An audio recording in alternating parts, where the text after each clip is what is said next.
आनंद Banerjee sir है हमारे साथ कोटक सिक्योरिटी से, कि अजय केडिया हैं, केडिया कमोडिटी के एमडी और रिसर्च हेड हैं, और भाविक पटेल हैं ट्रेडबुल सिक्योरिटीज से। आप तीनों मेहमानों का बहुत बहुत शुक्रिया। भाविक, आपकी राय गोल्ड और सिल्वर दोनों पर? गुड मॉर्निंग विशुमन जी। गुड मॉर्निंग देखिए, सर। मुझे भी लग रहा है कि गोल्ड और सिल्वर दोनों में तेजी हो सकती है। देखिए, सोने में तो अगर देखें तो क्लियरली डॉलर इंडेक्स की वीकनेस पे ही चल रहा है, और बॉन्ड मार्केट अगर देखें तो वो भी दिखा रहा है कि आगे जाके मार्केट, यूएस मार्केट है वो थोड़ा स्लो डाउन हो सकता है, और जिसकी वजह से एक्सपेक्टेशन है कि इस बार 3 रेट कट आ सकते हैं, 2 रेट कट के जगह।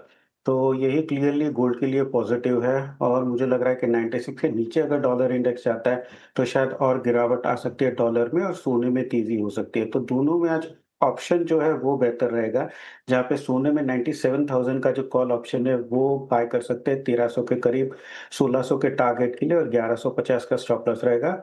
और चांदी की बात करें तो चांदी भी जब तक 1,03,500 के नीचे नहीं जाती तब तक मुझे भी लग रहा है कि टारगेट जो है वो अपसाइड 1,09,000 का वैलिड है। तो वहाँ पे भी 1,07,000 का जो कॉल ऑप्शन है वो बाय करके चल सकते हैं 2400 के करीब, 2900 के टारगेट के लिए, और 2100 का स्टॉप लॉस रहेगा। और सिल्वर पर आपकी भी व्यू आ गई है। आप बताइए भाविक, आपकी राय क्या है? ऑप्शंस में कोई ट्रेड है क्या क्रूड में?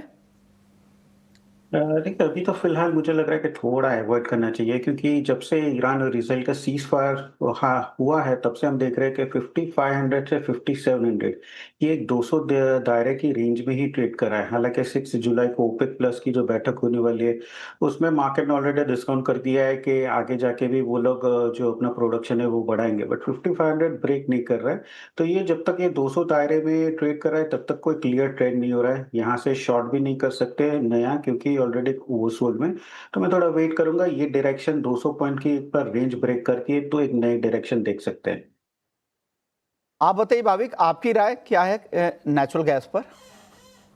देखिए, मैं भी खेड़िया जी से थोड़ा सहमत हूँ, क्योंकि पूरे जून में अगर हम देखें तो 290 का जो लेवल है वो उसने सपोर्ट लिया है। वहां से हमने 360 पे जाते हुए देखा और वापस 293 के करीब। तो आई थिंक जब तक 290 के नीचे नहीं जाता तब तक यहाँ पे शॉर्ट करना थोड़ा रिस्क रिवॉर्ड अनफेवरेबल लग रहा है, और तो थोड़ा ओवरसोल्ड में भी आ चुका है। तो इंट्राडे के लिए मुझे लग रहा है एक बार 300 का जो कॉल ऑप्शन है वो बाय करके चल सकते हैं अराउंड 16.50, 20 के टारगेट के लिए, और 14 का स्ट्रिक्ट स्टॉप लॉस रहेगा। ओके, तो ये सलाह है नेचुरल गैस में 300 के स्ट्राइक की कॉल खरीदने की सलाह आप भी दे रहे हैं। आपकी टॉपिक क्या है मेटल्स में? देखिए, मेरा एक एरिया जी कि आई थिंक कॉपी पेस्ट ही रहेगा कॉल, क्योंकि देखिए जिंक में अगर देखें तो ये स्टार्टिंग में हमने देखा कि मैन्युफैक्चरिंग पीएमआई चाइना का स्लाइड बढ़ के आया, डॉलर इंडेक्स काफी गिरावट हुई, तो उसके बावजूद भी जिंक अगर देखें तो वो लगातार थोड़ा वीक हो रहा है। तो आई थिंक 261 बहुत स्ट्रॉन्ग हर्डल है।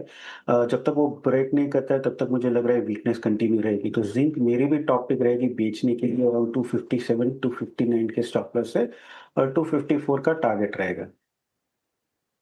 तो दोनों साइड के कमाई के मौके हैं, सर लेकर आएंगे। हम अपने सभी मेहमान को यहीं पे शुक्रिया करेंगे। जल्द लौटते हैं ब्रेक के बाद। देखिए एफएनओ जंक्शन। नमस्कार।